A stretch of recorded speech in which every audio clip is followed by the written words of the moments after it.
অনেকেই কনফিউজ থাকে যে আপওয়ার্কে যখন আমি ফিক্সড জব করব সেই ক্ষেত্রে কোনো টাইম লিমিটেশন থাকে কি না। আমি যতদূর জানি এবং আমি যখন কাজ করি আমার ওই প্রবলেমটা হয়নি।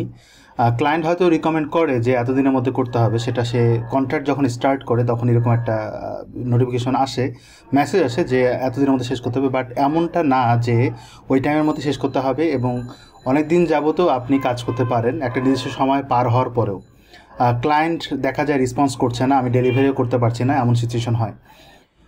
এরপরেও আর একটা জিনিস ঘটে।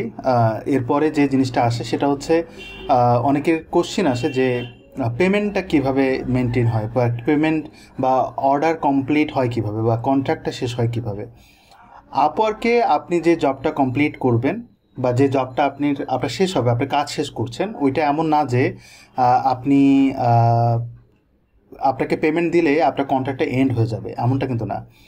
যেমন এখানে কিন্তু যখনই আপনি আপওয়ার্কে কোনো কন্ট্রাক্ট ফিক্সড জবের ক্ষেত্রে যখন আপনি একটা অর্ডার পাবেন, সেটা কিন্তু মাইলস্টোনে পেমেন্ট সিস্টেম দিয়ে হয় এবং এটা স্ক্রিউতে থাকে পেমেন্টটা, অর্থাৎ পেমেন্টটা থার্ড পার্টি হিসেবে আপওয়ার্ক নিয়ে নেয় ক্লায়েন্টের কাছ থেকে। এবং আপনি যখন জব সাবমিট করবেন, অর্থাৎ মাইলস্টোন অ্যাপ্রুভ করানোর জন্য যখন আপনি সাবমিট করবেন, এখানে যখন মাইলস্টোন এখানে দেখাবে যে সাবমিট ইওর মাইলস্টোন, ওইটা যদি করেন তাহলে আপনার পেমেন্টটা হোল্ড করা হবে। রিপোর্টসের যদি আপনি এখানে যান, এখানটায় হোল্ড করা থাকবে এবং কয়েকদিন পর যদি ক্লায়েন্ট রিপ্লাই না দেয় তাহলে এটা অটো আপনার কাছে আপনার এন্ডে চলে আসবে পেমেন্টটা। এর মানে এই না যে জবটা কমপ্লিট হয়ে যাবে, কারণ আপনি কোনো অর্ডার সাবমিট করা মানে এই না যে সে আপনাকে রেটিং বা ফিডব্যাক দেবে ফাইবারের মতো। এই জায়গাটায় আপনি একটা অর্ডার আপলোড করার পর, অর্ডার কমপ্লিট করার পর পেমেন্টটা যদি কনফার্ম হয় হ্যাঁ আপনি পেমেন্টটা পেয়ে গেছেন, এরপরে আপনি কন্ট্রাক্টটা এন্ড করতে পারেন। আবার যদি কখনো একটা অর্ডার আপনি কন্টিনিউ করছেন, আপনি যদি মাইলস্টোন সাবমিট না করে কন্ট্রাক্টটা এন্ড করে দেন, তাহলে কিন্তু আপনি পেমেন্ট পাবেন না, পেমেন্ট পাওয়ার পসিবিলিটি নাই। কারণ আপনার পেমেন্ট পাওয়ার জন্য মাইলস্টোন সাবমিট করতে হবে, আর অর্ডার কন্ট্যাক্ট করার জন্য তার সাথে যে চুক্তিটা সেটা শেষ করতে হবে। এখন মনে করেন আপনি লোকাল মার্কেটে কোনো একটা ক্লায়েন্টের সাথে কাজ করছেন, বা আমি কোনো একটা বাংলাদেশি কোনো একটা কোম্পানির সাথে কাজ করছি, তো তাদের সাথে আমার একটা চুক্তি আছে যে আমার এই ওয়েবসাইটের কাজটা করতে হবে। এখন ওয়েবসাইটের কাজটা কমপ্লিট করলাম, চুক্তিবদ্ধ অনুযায়ী কাজটা কমপ্লিট করলাম, তাদের ওয়েবসাইটে লাইভ চলছে এবং তারা আমাকে পেমেন্টটা দিয়ে দিল।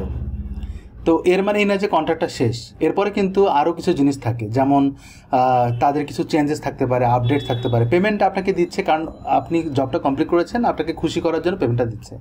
কন্ট্রাক্ট শেষ করার জন্য তার সাথে একটা এন্ডিং একটা অ্যাক্টিভিটি থাকে যে ওকে ফাইন, সব কিছু ডান, ওকে আপনার সাথে আমার সমস্ত কাজ শেষ, ওকে, মানে একটা এন্ডিং একটা থাকে আর কি, কনভারসেশন হয়। তো সেটা যদি করতে চান, প্রথমত আপনাকে পেমেন্টটা নিয়ে নিতে হবে, এরপরে আপনি এন্ড করবেন। শুরুতেই এন্ড করা শুরু করবেন না।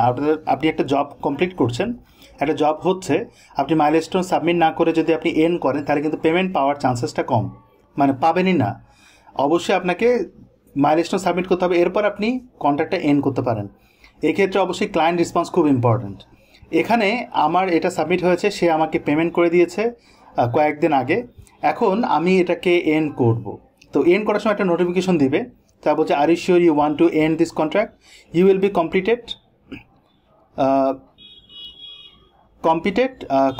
To provide feedback to make any final payments in the following steps. অবশ্যই এটা মাথায় রাখতে হবে।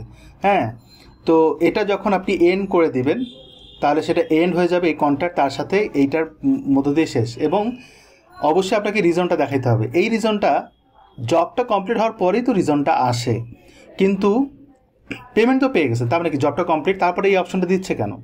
কারণ আপনি যদি মাইলস্টোন কমপ্লিট না করেন, আপনার যদি অন্য কোনো কেস থাকে, যেমন আপনার ক্লায়েন্টের সাথে চুক্তিটা আসলে ভালো হচ্ছে না, রেসপন্স করছে না, অনেক অনেক কারণ হতে পারে, তো ওই কারণেই এটা আসে। এই জন্য মাইলস্টোন আগে সাবমিট করবেন, তারপর জব কমপ্লিট সাকসেসফুলি আমি এটাকে ইয়েস করে দিব। এবং এইখানে যখন জব কমপ্লিটে সাকসেসফুলি হয়, আমাকে এটা অবশ্যই এটা চেক করে নিতে হবে। আর অন্য কিছু হলে সেটা অন্য বিষয়। আর এখানে আমি আমার ক্লায়েন্টের সাথে আমার কমিউনিকেশন ভালো এবং সে তার সম্পর্কে আমার পজিটিভ ফিডব্যাক অলওয়েজ, এবং আমি এর আগেও অনেকগুলো প্রজেক্ট করেছি। তো এই ক্ষেত্রে আমার ক্লায়েন্টের নামটা ধরে আমি বলবো যে গুড ক্লায়েন্ট।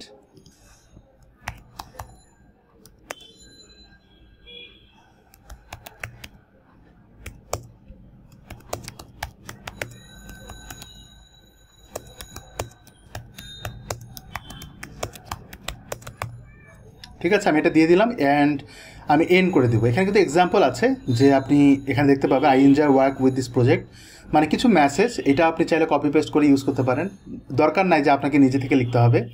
এবার কিন্তু আমার এটা কিন্তু কমপ্লিট হয়ে গেল। এই কমপ্লিট হওয়ার কারণেই আমার প্রোফাইলে একটা নিউজ, একটা প্রোফাইলের যে এখানটায় দেখাবে $200 আমি কাজ কমপ্লিট করি, সেটা কিন্তু এখানে আসবে।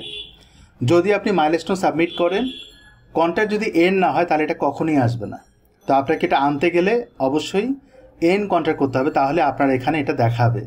তো এটা দেখানোর পরেই আপনি ওই পোর্টফোলিওটা আবার এইখানটায় অ্যাড করতে পারবেন, রাইট? এখানটায় আপনি তখন অ্যাড করতে পারবেন যে আপনি যে কাজটা কমপ্লিট করছেন, পোর্টফোলিওটা অ্যাড করবেন। পোর্টফোলিওটা এখনও অ্যাড করতে পারবেন, কিন্তু আপনার জবের সাথে যেন এই যে এরকম যাতে ফিচার্ড হয় আপনার ওই জবটা কমপ্লিট করার সাথে সাথে, সেটার জন্যই আপনাকে এইখানটায় যেন আসে এবং এখানে যেন দেখায়, এই কাজটা করতে হবে। সো এটা আমার বলার ছিল, এবং অনেকে এটা সম্পর্কে একটু কনফিউজ। একটা জিনিস মাথায় রাখবেন, মাইলস্টোন সাবমিট করেই, অর্থাৎ আপনার কাজটা কমপ্লিট করে সাবমিট করেই তারপরে কন্ট্রাক্ট এন্ড করবেন। কন্ট্রাক্ট এন্ডটা পরেও করতে পারেন, নো প্রবলেম। কারণ ক্লায়েন্ট যদি অ্যাক্টিভ থাকে, আপনাকে যদি পেমেন্টটা ডান করে ফেলে এবং সাথে সাথে তার সাথে আপনি কথা বলে আপনি কন্ট্রাক্টটা এন্ড করে তাকে আপনি বলতে পারেন, ফিডব্যাক দেন। ফাইবারে যেরকম এগুলো বলা যায় না, বাট আপওয়ার্কে আপনি বলতে পারেন যে ফিডব্যাক দাও, রেটিং দাও, আপনি এগুলো বলেন, নো প্রবলেম। আমি একটু রিলোড দিয়ে নেই, এখনও আসেনি, একটু সময় নেয়, এটা আসতে একটু বেশ সময় নেয়, 10-15 মিনিট নিতে পারে। থ্যাংক ইউ সো মাচ, ভালো থাকবেন।